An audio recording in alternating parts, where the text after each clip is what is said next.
I booked the cabin because it was cheap.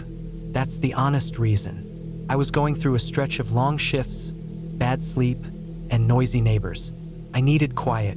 I wasn't looking for anything fancy. Just 4 walls, a bed, maybe a view. This one was in upstate New York, just south of the Adirondacks. 2 hours from where I lived, and even though it was a bit run down in the photos, it seemed private. It was early March. Snow was still patchy in the woods, not enough to trap you in, but just enough to cover tracks and freeze your fingers if you stayed out too long. I packed light, some clothes, a box of instant noodles, a few cans, my laptop, and my old hiking boots. I planned to stay for 6 days, just me and silence. The drive up was easy. Winding roads, fading daylight, no traffic. When I pulled off the highway, I followed an old gravel road that passed a few closed-down hunting lodges and shuttered summer homes. The directions said to drive until the road looked like it didn't want you anymore, then turn down a dirt path. It was one of those rental listings that tried to sound cute but ended up just being vague. Still, I found it. The cabin sat maybe 60 yards off the road.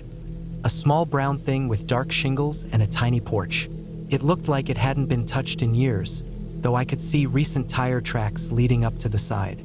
There was a heavy lockbox on the door with the key inside. No phone signal, which I expected. Inside, the cabin was simple. One room with a low ceiling, a short hallway that led to a small bathroom and a cramped bedroom. The furniture looked old, green fabric with wood arms, the kind that squeaked when you moved. A wood stove in the corner, a table, 2 chairs, and a thick smell of mildew in the air. The windows were dusty. The fridge was empty and off. There was no TV, no Wi-Fi. A few books stacked on a shelf, mostly about plants, some mystery novels, a torn-up atlas. I unloaded my bags and made some tea. I kept the lights off for a while and just sat there, listening. You could hear the wind in the trees outside and the occasional pop of the wood walls shifting. Other than that, it was silent. No cars, no people, just woods. Took me 2 nights to notice the red light. I'd fallen asleep on the couch. I wasn't drunk or anything, just tired. The couch was uncomfortable, but I liked being near the stove while it burned low. At some point around 3 in the morning, I opened my eyes, not sure what woke me. I thought maybe an animal had bumped the cabin or the wind had slammed something outside. I sat up and scanned the room. That's when I saw it.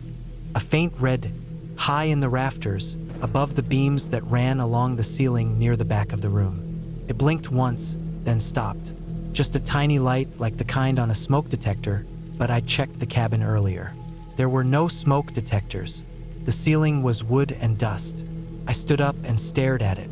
Nothing, just silence and that tiny pinprick of red. In the morning, it was gone. I even grabbed a chair and stood on it to check.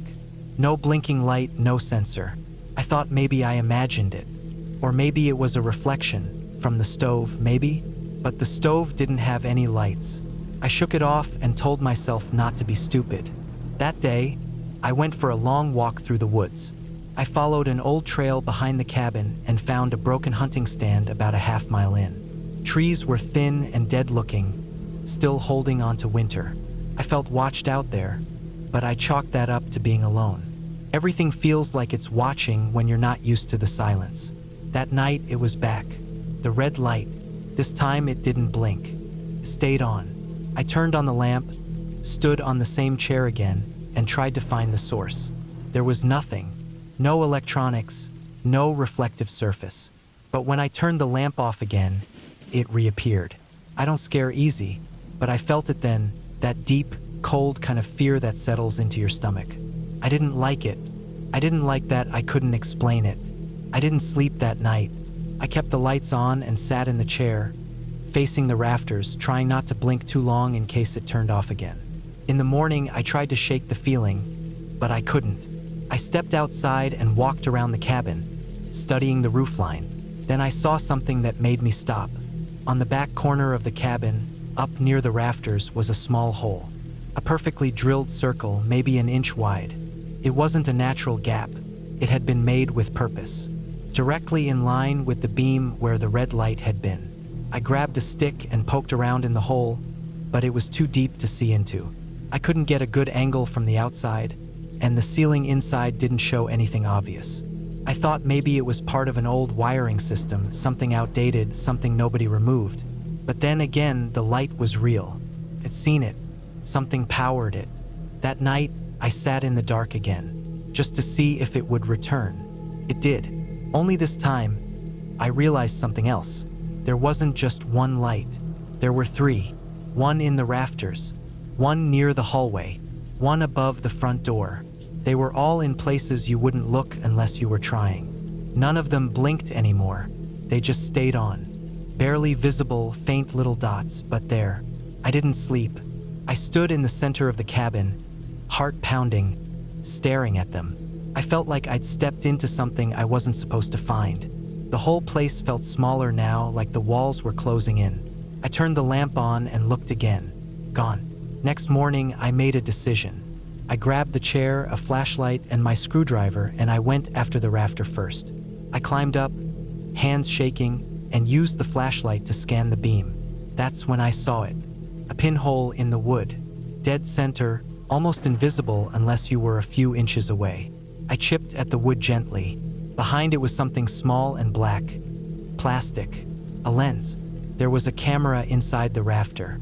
I don't know how long I stared at it. Probably a few minutes. My mouth was dry. My hands were sweating. I climbed down and checked the hallway next. Same thing, tiny pinhole, lens behind it. Third one near the front door.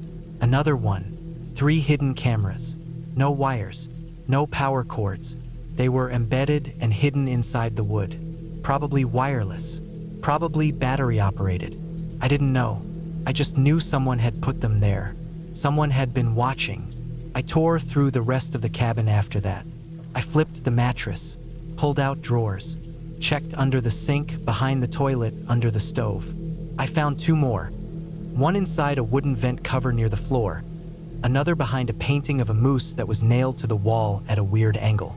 That made 5 cameras total. I packed up, fast. I threw everything in the bag, didn't eat, didn't stop. I locked the cabin door behind me out of habit and hiked out to the truck. My whole body felt electric, like my nerves were burning. Every branch I stepped on sounded like thunder. Every shadow between the trees looked like someone watching. When I got to the truck, I didn't even sit for a second. I started the engine and drove, hard and fast. I didn't look back. The gravel road was rougher than I remembered, and I almost spun out once on a patch of half-melted snow. I didn't care. I just needed to be away from that place. I drove for nearly an hour before I got signal. I pulled over at a gas station, bought a burner phone, and took photos of every camera I had removed. Then I emailed them to myself from a random account. I wasn't sure what to do with them. I didn't call the cops. I didn't want to explain why I'd been there, or how I'd taken down parts of someone's property. I just wanted it to be over. For the next few days, I kept checking my email, looking for signs that someone had accessed the files. Nothing happened, but 3 weeks later, I got a letter in the mail. No return address, just a single sheet of paper, typed, "You were never supposed to see that." That's all it said. I moved apartments a month later, changed my number, got rid of my social media. Every time I think about going somewhere quiet again, somewhere remote, I feel that cold creep up my spine again. Not because of what I found, but because I still don't know who was watching. And worse, I don't know if they ever stopped. I was never someone who needed much company. I worked a quiet job, lived alone, didn't have many friends, and kept things simple. I liked my space. Maybe that's why I rented that cabin. It was remote, way out in the upper woods of northern Idaho, 5 miles from the nearest road, tucked behind old logging paths that barely looked used anymore. I wasn't looking for an adventure. I was just looking for quiet. It was early October when I went out there. The air was already cold, and the trees were starting to thin out. Most people were getting ready for winter, packing up boats, closing their summer places, but I liked the idea of spending a couple of weeks in the silence, maybe hunting a bit or just sitting around with books and old coffee. The cabin itself was old. It had been around since the 60s at least. Simple layout, just a living space with a small kitchen, a bedroom with a cot, a bathroom with a rusted-out water tank, and a porch facing the slope of the forest. The guy who owned it said there was a well and a propane tank. No internet, no electricity except what the generator could provide, and no cell signal. That's what I liked about it. No interruptions. The first few days were peaceful. I cooked simple meals, read on the porch, listened to the wind move through the trees. The silence was heavy out there. You don't notice how loud life is until you're somewhere that doesn't have any of it.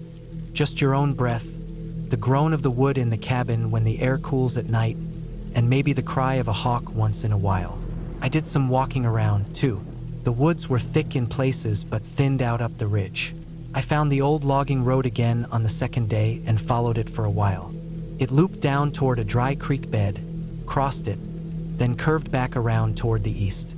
The land dipped and rolled in weird ways out there. You could lose your direction pretty easily if you weren't careful.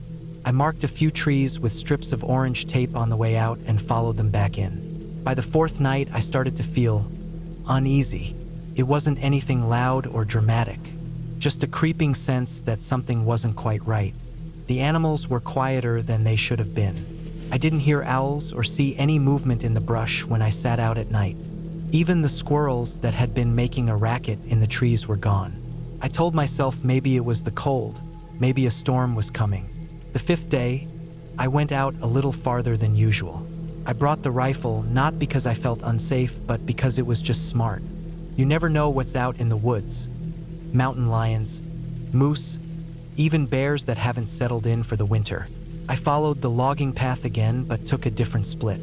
This one curved up to a ridge and led to an area where the trees thinned out and deadfall covered the ground. It looked like nobody had walked through there in years. That's when I found the boot print. It was fresh, clear in the damp dirt, maybe half a day old. Bigger than mine, too, and deeper. Whoever made it was heavy. I knelt beside it and just stared for a while. There was something about it that got under my skin. This wasn't a park. It wasn't a shared trail. That part of the forest barely existed on maps anymore. Nobody was supposed to be out here but me. I followed the prints for a bit, about 20 paces, until they veered off toward a thick patch of brush. Then they just stopped. No more impressions in the soil, no signs of someone doubling back. I stood still for a long time, just listening. Nothing moved, not even a bird. My pulse was a little faster now. I backed away and returned to the cabin, checking behind me more than once. That night, I locked the door. It didn't help much. Around 3 a.m., I heard the boards creak, just once, like a footstep on the porch. I lay still on the cot, heart thudding hard enough to hear it in my ears. I didn't grab the rifle. I just waited. There was no knock, no voice, nothing else. Just that single creak. I told myself it could have been an animal, could have been wood shifting. I didn't sleep again until sunrise. The next morning, I stepped out and looked around the porch. The wood was damp with frost, and there, near the steps, was a smudge, partial boot print, the same size as the one I saw near the ridge. It hadn't been there the day before. I didn't go walking that day. I stayed near the cabin, kept the rifle close, checked the trees with binoculars every hour. I don't know what I was expecting to see, but every time the wind moved the branches, I'd freeze. I didn't see anything, just trees and rocks and leaves. That night, I pulled the small table in front of the door and sat in the chair with the rifle across my lap. I didn't light a fire. I didn't move. At some point, I must have dozed off. When I woke, it was still dark, but my watch said 4:40 a.m. The air was colder now, silent. I listened. There was a sound behind the cabin. It was faint, like someone stepping on leaves. Then nothing. Then another step. I didn't move from the chair. I just sat there, breathing shallow. I was trying to convince myself it was a deer or maybe a raccoon, but I knew it wasn't. The steps were slow and spaced out, like someone trying not to make noise. They circled the cabin once. I heard the creak again, this time at the back door. Then silence. When daylight finally broke, I stepped outside with the rifle. I did a full circle around the cabin. There were partial tracks again. Not clean enough to follow, but definitely there. I found what looked like the imprint of a shoulder against the back door. dampness in the wood where it shouldn't have been, like someone had leaned against it, listening. I wanted to leave then, pack up, hike down, get back to my car, and be done with it. But it was 10 miles of rough trail to reach the nearest place with signal, and I didn't like the idea of carrying my gear while watching my back. Instead, I decided to wait it out one more day, maybe two. I'd stay awake, stay alert, and see if anything else happened. That evening, I didn't turn on the lantern. I kept the cabin dark and sat in the corner with the rifle again. I dragged the cot across the floor and stacked some of the chairs behind the door, anything to make noise if it opened. I sat there until my eyes hurt from straining in the dark. 2:12 a.m., I heard it again. Not footsteps this time. Breathing, close, just outside the window. It wasn't loud, but it was slow and steady. Someone standing there, just inches from the glass, breathing. I didn't move. I didn't even blink. The breath fogged the glass once, then disappeared. Then it was gone. I waited until sunrise before moving again. I went out and checked. The frost on the grass was disturbed. Tracks again, circling the cabin. Someone had been there, watching. This time, I didn't hesitate. I packed everything I could carry, loaded the rifle, and started down the trail without looking back. I took only what I needed: food, water, the sidearm, the rifle, the map.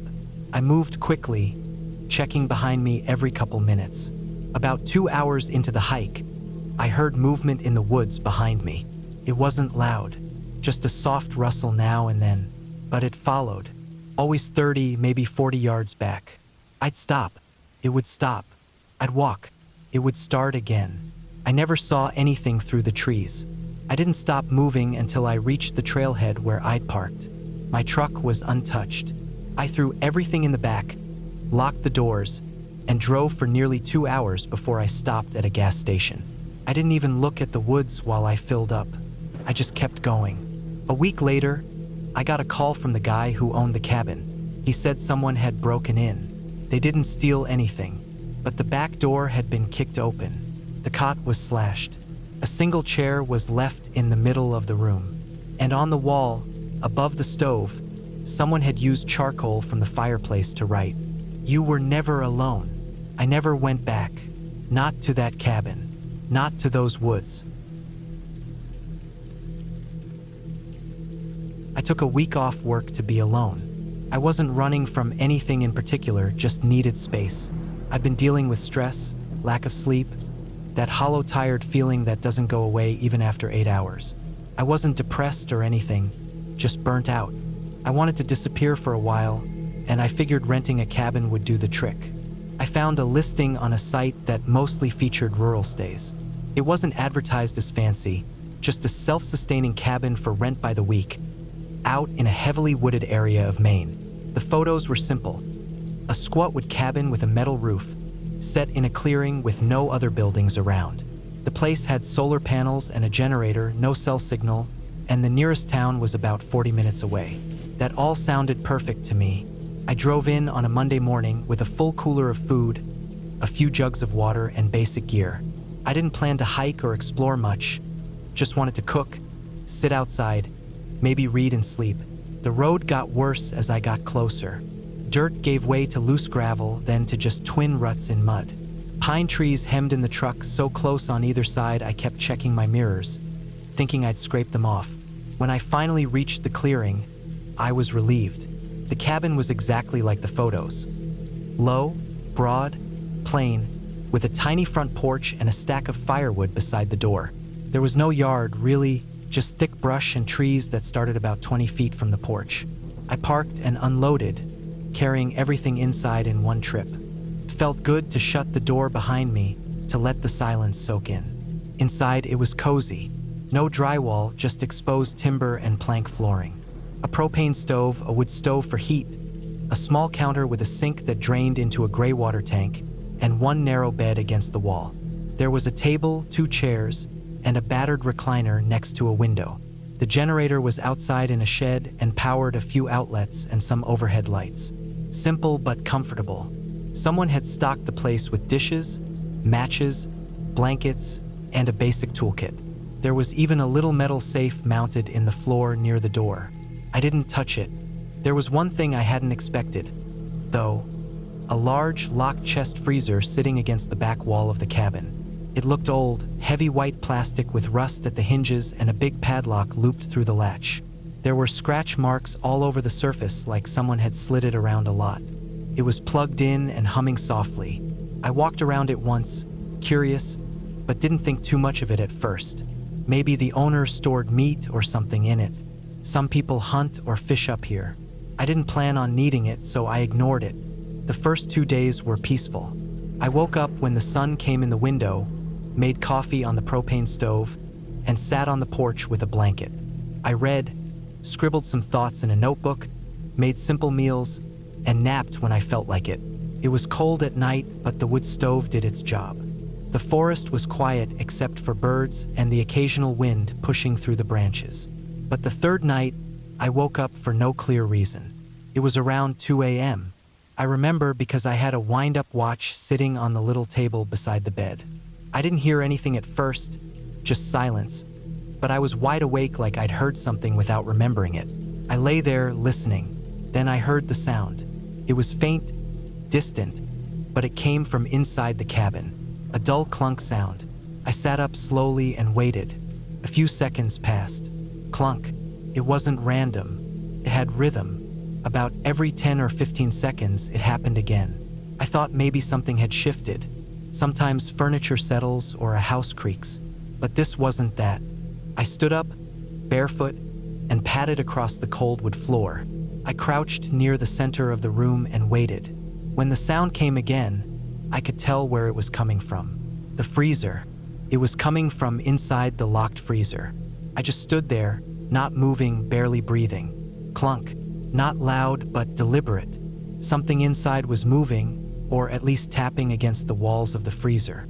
I don't know how long I stood there before I finally backed away, returned to the bed, and sat with my back against the wall until the sun came up.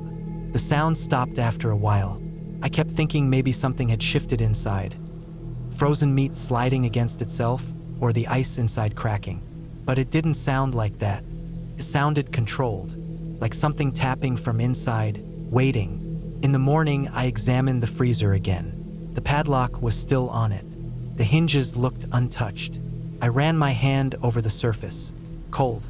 I unplugged it and listened. Nothing. I tapped the side gently and listened again.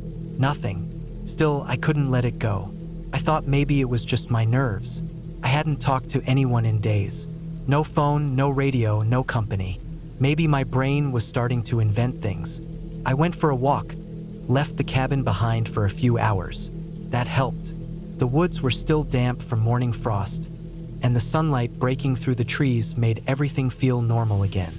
But when I got back and opened the door, I noticed something immediately. The freezer was plugged in again. I hadn't plugged it back in. I stood in the doorway with my boots still on, just staring at the outlet.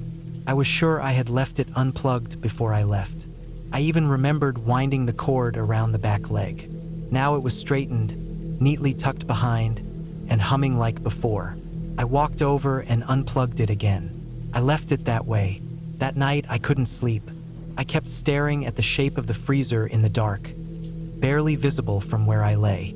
I turned on the lantern and left it on. Around 1 a.m., I heard the sound again. Clunk.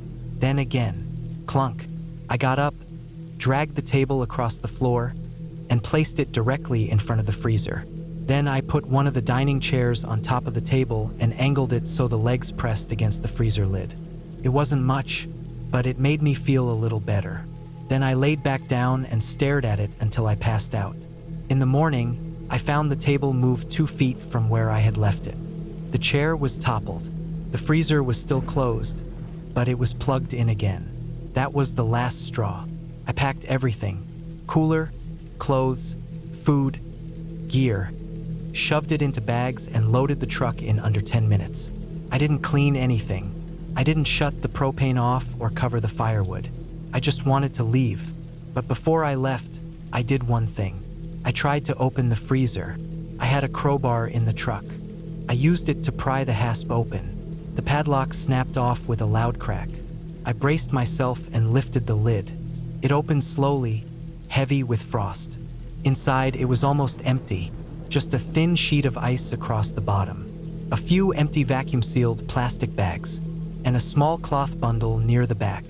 I stared at it for a long time before I reached in and pulled it out. It was a child's sweatshirt folded neatly, faded blue with white stripes. No name, no label, just a few small red stains near the collar. And underneath it, rolled up tightly, a Polaroid photo. A boy standing next to the freezer, smiling, maybe 6 or 7 years old. Same sweatshirt.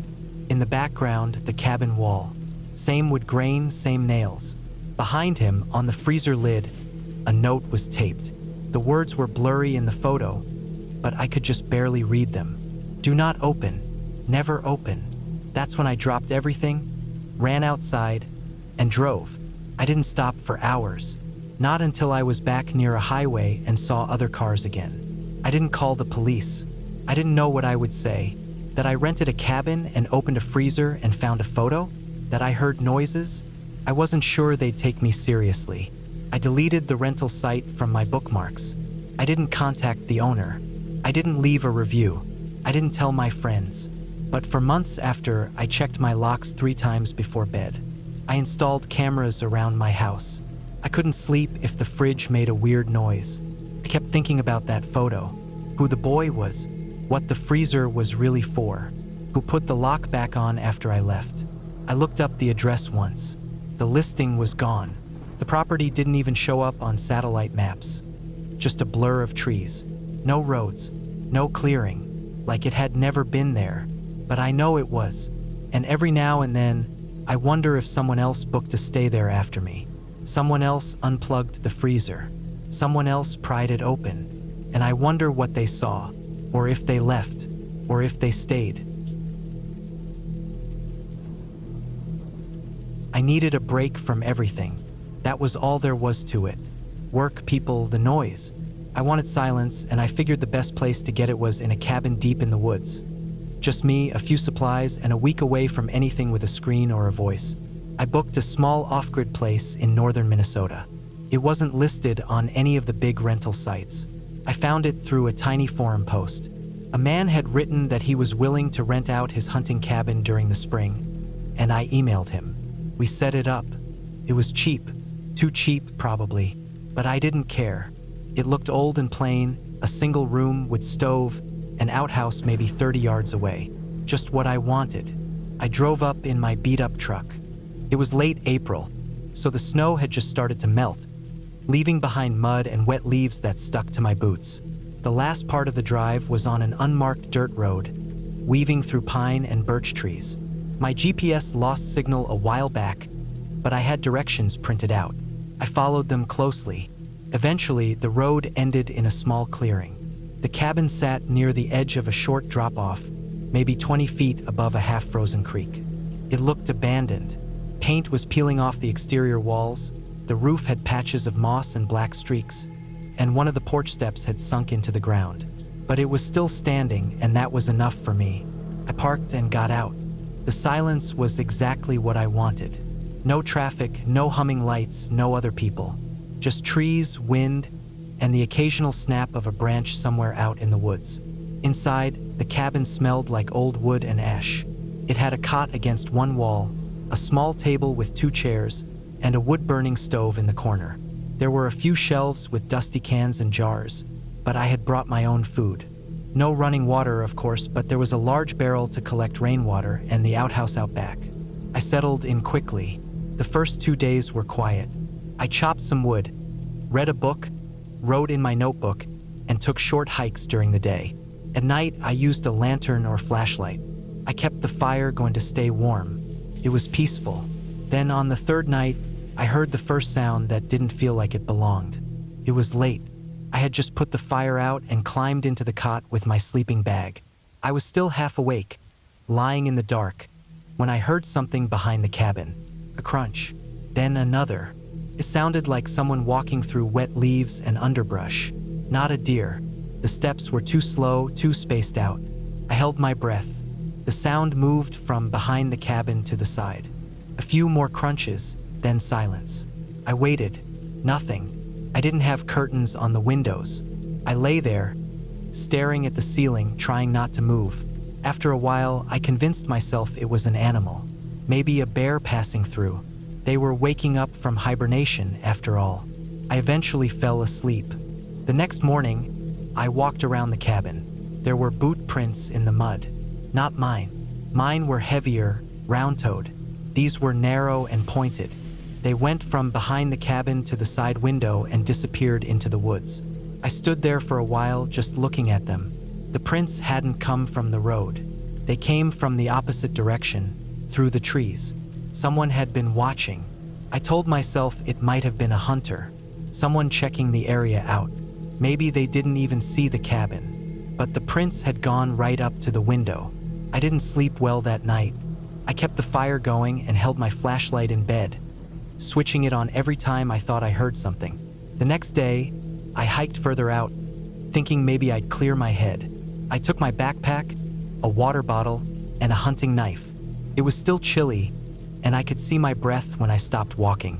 About an hour into the hike, I found something strange. A small structure, maybe 10 feet by 10 feet, stood near a rocky slope. It was hidden well behind a group of dead trees. It looked like a tool shed, but older, made from dark, warped wood. No windows. The door had a latch with a padlock, but the lock had been cut off. It lay in the grass nearby. I opened the door. Inside, there was a cot, a rusted camp stove, and a few milk crates stacked along the wall. On the floor were empty cans, dirty socks, and a pile of old newspapers. Someone had been living here. Recently, there was a plastic water jug, half full, a bag of rice, a set of boots. I recognized the tread. Same pattern as the ones I found outside my cabin. I backed out slowly, closed the door, and left everything untouched. The rest of the hike, I kept turning around, scanning the woods. I didn't see anyone, but I knew they had seen me, or at least seen the cabin. Maybe they had even been inside at some point. When I got back, I checked everything: my food, my bag, my clothes. Nothing was missing, but I couldn't shake the feeling that someone had gone through my things. I debated leaving, just packing up and driving home, but I had 3 days left. I told myself I was being paranoid. That night, it rained hard. I could hear the drops hammering the roof. I barely slept. Around 2 a.m., I heard something that wasn't rain. Tap, then another, soft, irregular, like fingers on wood. It was coming from the front of the cabin. I got out of bed and grabbed the flashlight. I didn't turn it on. I stood near the wall and listened. The tapping stopped. I didn't look out the window. I didn't want to see anyone staring back. After maybe 10 minutes, I finally turned on the flashlight and peeked through the crack near the window frame. Nothing. The next morning, I saw the footprints again. This time they came from the same direction as before, circled the cabin, and went back the way they came. I followed them. I didn't go far, maybe 200 feet into the trees, when I saw something hanging on a branch. It was a small bundle of twine, tied around some sticks, like a charm or a marker. It didn't look like trash. It had been placed carefully. I went back to the cabin, packed my bag, and put it in the truck. I didn't leave yet, but I was getting close. That night, the tapping came again. This time, louder, more deliberate. I sat up and lit the fire back up. I placed a few extra logs on just for light. I didn't turn off the lantern either. I sat at the table with my knife in hand, staring at the door. No one knocked. They didn't try the handle. They just tapped on the walls, the corners, the sides. Then it stopped. I didn't sleep. In the morning, I found something worse. There were deep scratches on the back wall of the cabin, near the window. Not random claw marks, straight lines made by a blade or a nail. And above the marks, someone had nailed a strip of leather into the wood. It was old, torn, and looked like it had once been a belt. A piece of paper was tucked underneath it. I pulled it out. There were words, written in smudged pencil. "Stop opening my things." That was it. I threw everything I could into the truck. I didn't clean the cabin, didn't care about the food or the fire. I drove fast. The road was slick with mud, and I nearly went off the trail twice, but I didn't slow down. I didn't stop until I hit the highway. I never contacted the man who rented the cabin to me. I didn't ask for a refund. I didn't even leave a review. I didn't want him knowing where I was, or even thinking about me again. Back home, I checked the forum where I found the cabin. The post was gone. The user account was deleted. For a while, I had trouble sleeping. Every sound at night made me sit up in bed. I kept my backpack next to me for weeks. I left my lights on. Eventually, the fear faded, but it never fully went away. 2 months later, I got a small package in the mail. No return address, just my name and street. Inside was a torn piece of leather with a nail through it and a single sentence written on the back of a receipt. I didn't follow you, not yet. That night, I installed cameras around my house, bought motion sensor lights, and moved my bed away from the windows. I never went back to the woods again, and I never will. The winter weekend in rural Maine was supposed to be quiet. I had been looking forward to it for months. Just me and my girlfriend, away from the noise of the city, deep in the woods where the snow fell heavy and the cold seeped in through every crack and crevice. We found the cabin online, a rustic place not far from the nearest town, but still isolated enough to feel like a real getaway. The pictures showed a simple wooden cabin with rough pine walls, a stone fireplace, and that old charm you only get from buildings that have stood for 100 years or more. The front door was something you didn't see much these days. It had an old-style latch and bolt, the kind that clicked satisfyingly when closed. We drove up late Friday afternoon, the roads covered in packed snow and ice, tires crunching on frozen gravel. The air was sharp and smelled like pine and damp earth. The cabin looked exactly like the pictures, maybe a little older and more worn, but solid. The kind of place you could imagine standing through many Maine winters, soaking up the storms. Inside, it was colder than we expected. The wood stove was there, but it needed to be lit carefully. We had to open the windows for a bit to get fresh air before we started a fire, and the smell of smoke quickly filled the cabin. The furniture was sparse but comfortable, mostly rough-hewn wood and old fabric chairs with a few blankets thrown over them. There was a small kitchen area with an old stove and a fridge that looked like it barely worked. The cabin had no running water, so we'd brought plenty of bottled water and canned food. We were ready for a quiet weekend. The first night, everything felt peaceful. We sat by the fire, drinking coffee and watching the flames flicker. Outside, the snow fell gently, covering the trees in a white blanket. Eventually, we went to bed early. The bed was old but surprisingly warm under the thick quilt. Around midnight, I woke up suddenly. Something felt off. I couldn't tell if it was the cold or just a restless mind. Then I heard it, a soft, sharp click coming from the front door. My heart jumped. The latch had been opened. I nudged my girlfriend, who was still asleep, and grabbed the flashlight from the nightstand. I didn't want to wake her more than necessary, but my hands were shaking a little as I clicked the beam on and hurried toward the door. The snow outside was thick and fresh, untouched by any footprints. No one was around. No sound except the wind through the trees. I looked around carefully, shining the flashlight across the porch and into the woods beyond. Nothing. No footprints, no shadows, nothing but the dark shapes of the trees. I closed the door, pulled the old latch shut, and then slid the bolt into place. Just to be sure, I found a heavy wooden chair from the dining area and shoved it under the doorknob, wedging it tight against the door. The latch and bolt were supposed to be enough, but I didn't want to take any chances. When I climbed back into bed, my mind was racing. How had the latch been opened? Was it just loose and came undone on its own? The idea seemed unlikely. That old latch made a clear clicking sound when it moved. It didn't just slip by itself. My girlfriend asked me what was wrong the next morning. I told her about the noise and the door, but she thought I was probably just imagining things. We joked a little about some wild animal or a raccoon sneaking in. Felt silly to worry too much. The rest of the day passed quietly. We went out for a walk in the snow, keeping close to the cabin. The woods were beautiful and silent except for the crunch of our boots. We talked about coming back in the summer, maybe exploring more of the trails nearby. That night, we took extra care. The chair was still wedged under the door, and we double-checked the latch and bolt. The stove fire was burning bright, and the cabin felt cozy. I was still on edge but tried to push it aside.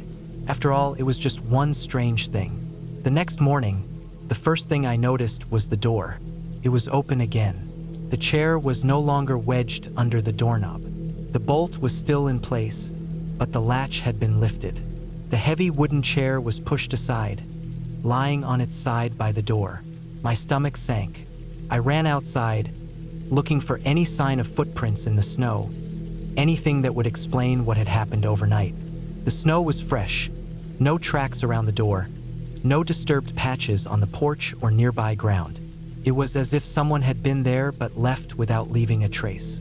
I felt cold in a way the snow and wind couldn't explain. I woke my girlfriend and told her what had happened.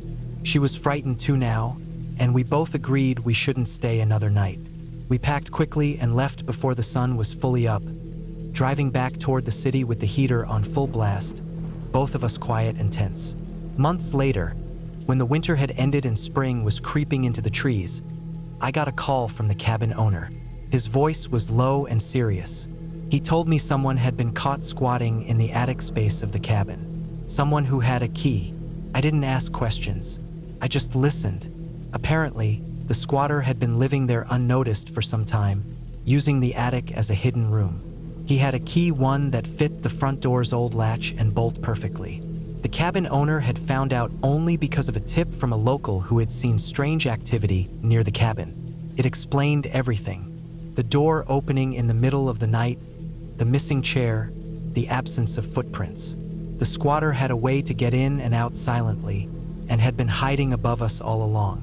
The owner said the man was arrested, but they didn't find much about him. No ID, no address, just a history of homelessness and survival on the fringes. The attic was cluttered with old blankets and food containers, a makeshift bed, and some worn clothes. We never went back to the cabin. The quiet weekend we had planned had turned into something else entirely. Something that felt like a close call with danger we never saw until too late. Looking back, I realize how careful you have to be with places like that, especially in rural areas where someone can hide for days without anyone noticing. The old latch and bolt weren't just a charming feature. They were a weak spot someone had exploited. We learned that some quiet cabins in the woods aren't empty after all. Sometimes, there's someone watching from the shadows, waiting for the right moment.